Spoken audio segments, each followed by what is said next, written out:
Bienvenue dans le podcast TB Maestro. Bonjour Ophélie et merci d'avoir répondu présente à ce podcast dédié à la gestion d'actifs. Bonjour Perrine, merci à toi pour cette invitation. Ophélie, tu es consultante senior chez TB Maestro et dans le cadre de tes missions, tu as pu réaliser plusieurs SPSI, le sujet du jour. Donc pour que ça soit plus clair, l'acronyme SPSI que l'on va utiliser dans ce podcast signifie Schéma pluriannuel de stratégie immobilière. Alors pour commencer, pourrais-tu nous en dire plus sur qu'est-ce qu'un SPSI des opérateurs de l'État ? Alors la circulaire du 16 septembre 2009, elle demande aux opérateurs de l'État l'élaboration d'un SPSI. Ce document, c'est avant tout un cadre de référence qui guide la gestion du patrimoine immobilier des opérateurs à moyen et à long terme. Grâce à un diagnostic exhaustif, le SPSI permet à la fois l'élaboration et la mise en œuvre d'une stratégie immobilière qui ont toutes les deux pour but de préserver et d'optimiser les performances du parc. Cette feuille de route, elle est valable 5 ans. Ok, et quels sont les objectifs principaux du SPSI ? Alors tout d'abord, le SPSI vise à retranscrire à l'échelle locale les orientations de la politique immobilière de l'État. Et pour te répondre, Perrine, il y a 4 objectifs majeurs identifiés par l'État. La préservation, l'optimisation et la modernisation du parc, et enfin la professionnalisation de la fonction immobilière.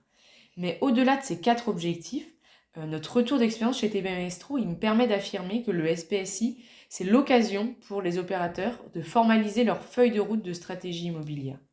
La trame assez détaillée du rapport, elle demande aux opérateurs de réaliser tout d'abord un diagnostic complet de leur patrimoine, mais également de s'interroger sur l'ensemble des aspects de la gestion immobilière.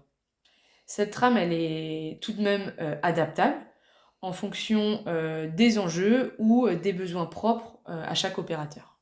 Et concrètement, peux-tu nous expliquer quel est l'impact du SPSI sur la planification et la gestion des projets immobiliers des maîtres d'ouvrage ? Alors les impacts ils vont dépendre du niveau de maturité de l'opérateur sur les sujets de stratégie immobilière.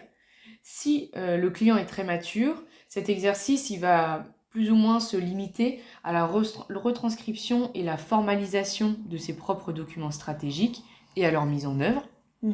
Je peux prendre l'exemple d'un des opérateurs que nous avons accompagné et qui avait une stratégie immobilière bien définie et qui organisait de manière récurrente des comités de pilotage de sa stratégie immobilière.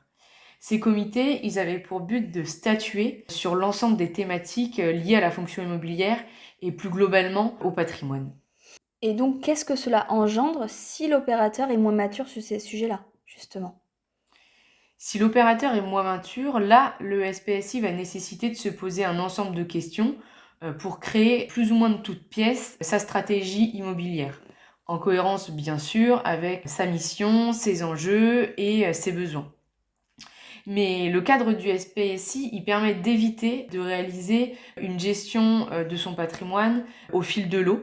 Ça l'oblige vraiment à prendre des décisions cohérentes avec l'état de son parc immobilier, grâce notamment à la partie de diagnostic du SPSI que j'évoquais dans ta question précédente.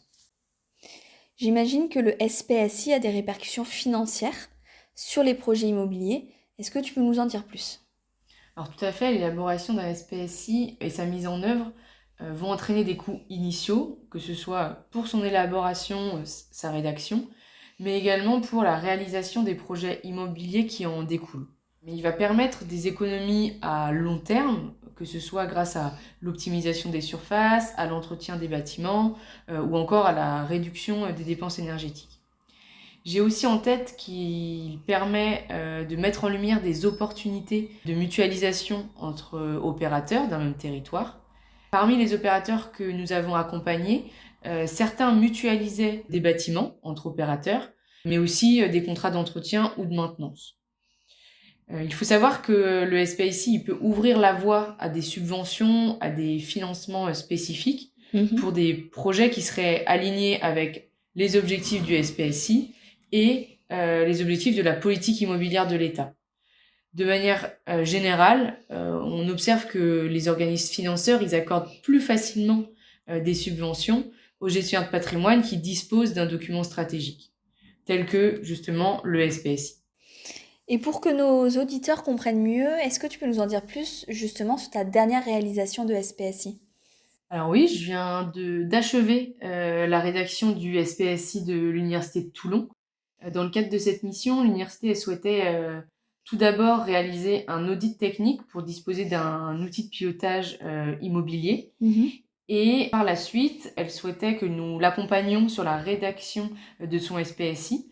Du coup, j'ai pu m'appuyer sur l'audit technique qui avait été réalisé pour rédiger la phase de diagnostic du SPSI. Puis, nous avons réalisé plusieurs échanges avec les acteurs de l'université sous le format de groupe de travail pour consolider la stratégie immobilière. Il faut savoir que l'université disposait déjà de documents stratégiques, donc d'un SDIA et d'une étude de programmation. Et nous sommes appuyés sur ces documents-là pour formaliser le SPSI. Merci Ophélie. Et pour terminer ce podcast, quels conseils donnerais-tu aux maîtres d'ouvrage qui souhaitent justement s'engager dans la rédaction de leur SPSI? Alors, tout d'abord, il faut savoir que la DE met à disposition des opérateurs une grande quantité de ressources qui leur permettent de mieux appréhender le SPSI sur la plateforme immobilière de l'État. Donc, je leur conseillerais de prendre le temps d'explorer cette plateforme et de se former au processus de réalisation d'un SPSI, et plus globalement de faire de la veille sur ces sujets. Ensuite, je leur conseillerais aussi de fiabiliser leur base de données patrimoniales et de collecter un ensemble de données en amont, avant de se lancer. Ça, c'est un conseil assez général, mais qui est essentiel. Puis, je leur dirais aussi d'impliquer toutes leurs parties prenantes dès le début du SPSI pour couvrir l'ensemble des enjeux, des besoins. Cette étape, elle peut se faire notamment en identifiant les missions principales de l'opérateur. Enfin, je pense qu'il est important de penser long terme, d'avoir une vision stratégique qui s'adapte aux évolutions futures des opérateurs, à leurs besoins bâtimentaires et aussi aux changements de réglementation par exemple. Trop souvent, les parties prenantes, elles sont focalisées sur le court terme dans l'élaboration de leur stratégie. Voilà Perrine pour mes premiers conseils. Merci Ophélie d'avoir répondu à toutes mes questions sur le sujet du SPSI. Tu as également rédigé un article à ce sujet que vous pouvez retrouver sur notre site www.tbmaestro.com dans la rubrique Actu. Merci à toutes et tous de nous avoir écoutés et à très bientôt pour un prochain podcast. Et moi, je te remercie, Perrine, pour cet échange et tes questions. Et merci à tous de nous avoir écoutés.